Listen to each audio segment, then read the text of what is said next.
睇下，上次拍完啲片都唔知係最多係個零月時間到啫。咁啊，家陣啲草生翻長啦，物業咧又喺度開始剷草啦。雖然話家陣啊已經係臨近深秋啦嚇，但係即係整體物業嘅維護都 OK 嘅。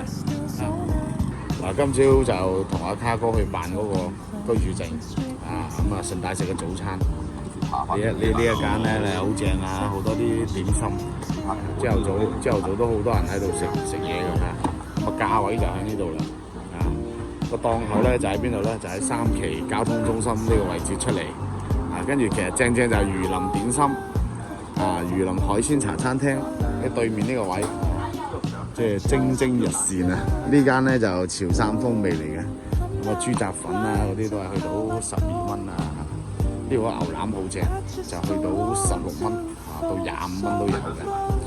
即係當朝頭早食個早餐一個人咁，真係好輕鬆啊！仲有拉到腸都有添。轉頭去下嗰個辦居住證嗰個環境俾大家睇下先。嗱，上碟啦！早餐咧就唔食咁多，因為中午咧阿文哥就話又飲茶啦。我哋4、5個人，咁我哋今朝就求其啦，食2籠啲點心，跟住一盤拉腸嚇湯粉咁就算㗎啦嚇。因為晏晝咧，阿卡哥又準備翻香港啦，咁所以我就又開餐啦嚇。主要今日就介紹下辦居住證，同埋去嗰個叫辦城鄉醫保嗰2個區域喺邊個位置嚇，大概手續同大家分享下。嗱，加多咗2支嘢。2個人食到飽飽滯滯，總數係 total 54蚊。好啦，依家出發。我哋啱啱食完早餐之後咧，就往翻依家大路面行。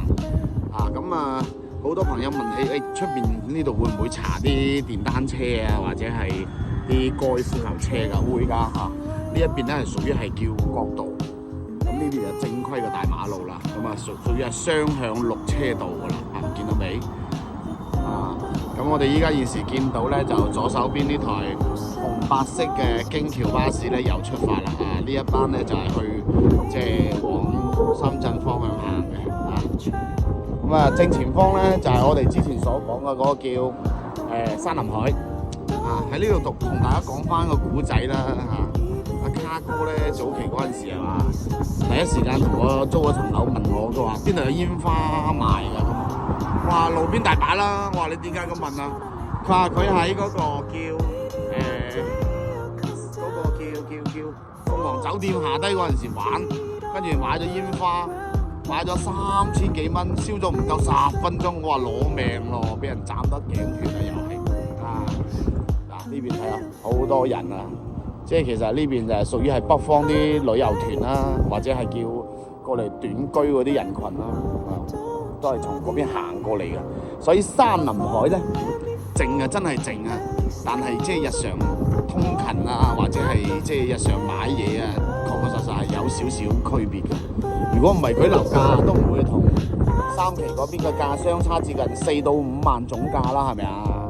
即係我哋要睇翻呢樣嘢啊嘛。所以即係我份人做嘢好簡單嘅，你想揾平嘅，我幫你揾最平嘅，2房單位17、18萬都有嘅。但係你話你想揾靚嘅，或者揾地段好、配套齊嘅，咁我就肯定一定會推你建議去3期嘅啦，就係咁情況。嗱，呢邊再往前行咧，就到嗰個山林海。右手邊呢個位咧就係屬於係山林海嘅即係南區，左手邊呢邊咧就係山林海北區。咁咧就辦理嗰個城鄉醫保咧，就喺左手邊，正門口個位置，嗰間叫黨政黨群服務中心啊！嗱，山林嗰個半海雲山嘅出入口就喺呢邊啦，就係呢個位啦。好啦，依家揸緊車咧就唔講太多啦，我依家現時去辦居住證嘅地方同大家講下先。嗱，過咗山林海呢邊，正前方咧再往前行咧就係咩惠東嘅嗰個白花啊、黃浮啊嗰邊板塊噶啦。呢邊咧就亦都可以上高速過去嗰個叫商業灣方向嗰條高架橋，即係合生海灣大橋嚇。咁就依家現時咧，我哋去嘅就係、辦理居住證嘅位置啊。呢邊咧就係消防中心嗱，前面呢個位咧有兩個好似報警器嗰個咧，就係即係嗰個叫十里銀灘嘅外國語學校嚇。咁我哋依家呢個就係阿婆角嘅派出所。今日唔係報案，今日咧就去辦理居住證嘅啊。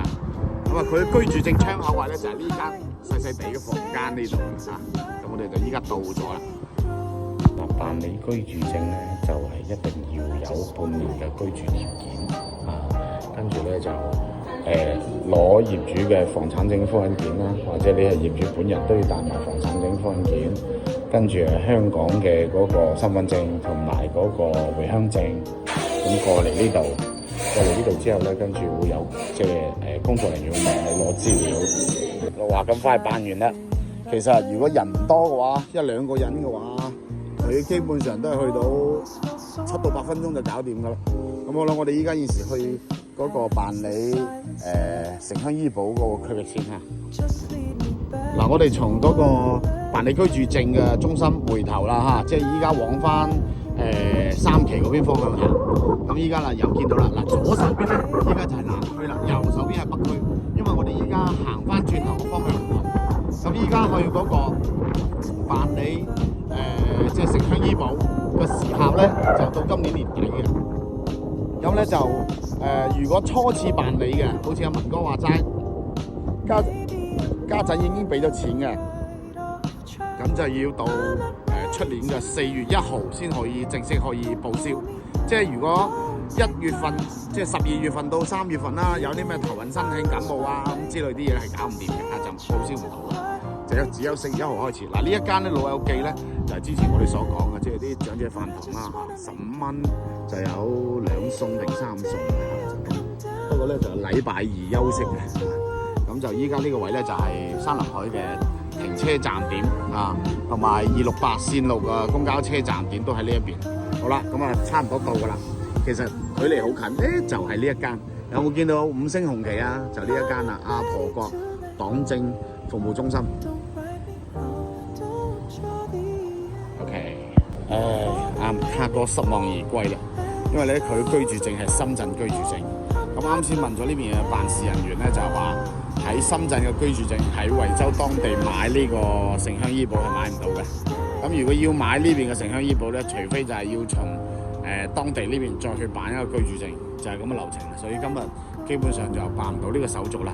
但係咧就講翻個位置俾大家聽翻啦嚇。咁如果假如係即係想睇翻具體嘅辦證資料嘅咧，可以抄翻我前嗰2日嗰個片去了解下。OK， 咁我哋依家翻去啦。嗱，阿雷料又到啦。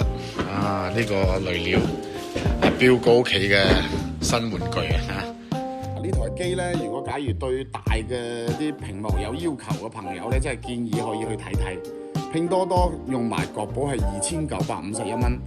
嗱，阿彪哥啱啱搬過嚟2、3日咧，就睇下 B 哥嗰度嗰個電視非常之正，跟住自己今日買咗，2日時間送到啊！雷料其實就 TCL 下低其中一個牌子嚟嘅，但係就 Mini LED 嘅呢個屏幕好清啊！咁依家咧就準備要幫佢裝啦。咁咧，如果假如買咗機嘅朋友咧，可能會有啲安裝師傅打電話俾你問你需唔需要裝，其實就好簡單嘅，裝2個支架咁就 OK 啦，其他線路就自己接。如果請師傅咧係有償嘅安裝，要成嚿水嘅，咁啊當然120啊，哦，咁如果 OK， 咁如果假如你話你揾我租屋嘅，咁買咗即係又想自己換台大電視嘅，其實我幫手去裝，唔收你錢冇所謂，所以呢樣嘢就講翻呢邊嘅消費情況俾大家知嚇。OK， 準備幫阿彪哥裝下台電視。係啦，揭開嚟開光，掹個膜，撕爛佢。但係冇搞到個屏幕。係啦，我依家裝機先。嗱呢台機嘅配置咧，就基本上就係2個腳，同埋咧2眼螺絲，咁就冇噶啦。自己裝好咗之後，跟住就接下啲插電嘅位，插電位喺呢一邊。嗱，呢個電掣位，跟住咧就 HDMI 即係高清嘅線就冇噶啦。咁你話咁樣就俾人賺咗120蚊啦，夠二水啦。咁你話覺得值唔值？嗱，跟住配件就係咁啊，一個遙控器，一台電源線，跟住咧就一對電池，就咁多啦。OK， 咁我哋而家先將部新機裝翻上去，俾大家演示下呢個高清嘅解析度先嚇。彪哥咧就啱啱我同佢一齊裝好咗移正個位噶啦。咁呢台機咧嗱，所有嘅呢啲膜都未撕嘅嚇，依家就嚟一個開機儀式。嗱，點解要買一台大嘅電視咧？即係基本上咧就好多長者上嚟啦，退咗休嘅，有啲可能即係有少少老花啊，或者係有近視啊咁。咁本身依家現時大陸啲機器又平啊，國寶2950幾一台。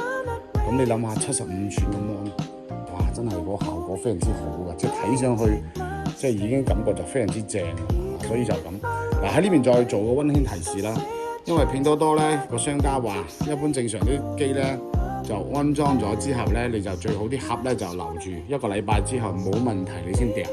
因為咧就如果假如有問題嘅情況之下可以更換嘅，就係咁啦。嗱，OK 啦，部機就已經第一次順利着機啊！跟住依家彪哥冇理佢先撕張膜，撕膜啊！呢個先係開光啊，叫做即係正式嘅啟動儀式啊！嗱，第一次咧佢會即係有個設定啦，即係中文定係英文啦，跟住再教埋啲正常啲嘢咁就會設定好就 OK 㗎啦。跟住教埋自己嘅 WiFi，因為依家現時都係數字電視，咁就好多咧就會連接 WiFi 係進行一個日常連接嘅。照舊仲係如果假如需要即係睇嗰個 YouTube 啊，同埋即係去日常睇翡翠香港啊，咁一定要配置呢兩嚿嘢㗎啦嚇，就係咁啦。好啦，咁唔講咁多啦，咁我哋今日彪哥嘅呢個即係新置家電嘅儀式就結束啦嚇。如果假如有朋友需要了解十里銀灘咩狀況啊，或者係啲購物之類嘅嘢，大家都可以傾下閒偈㗎，唔一定需要買樓或者租樓都冇問題㗎。OK， 好，下期見，拜拜。了解咗咁多，點個關注先嚟。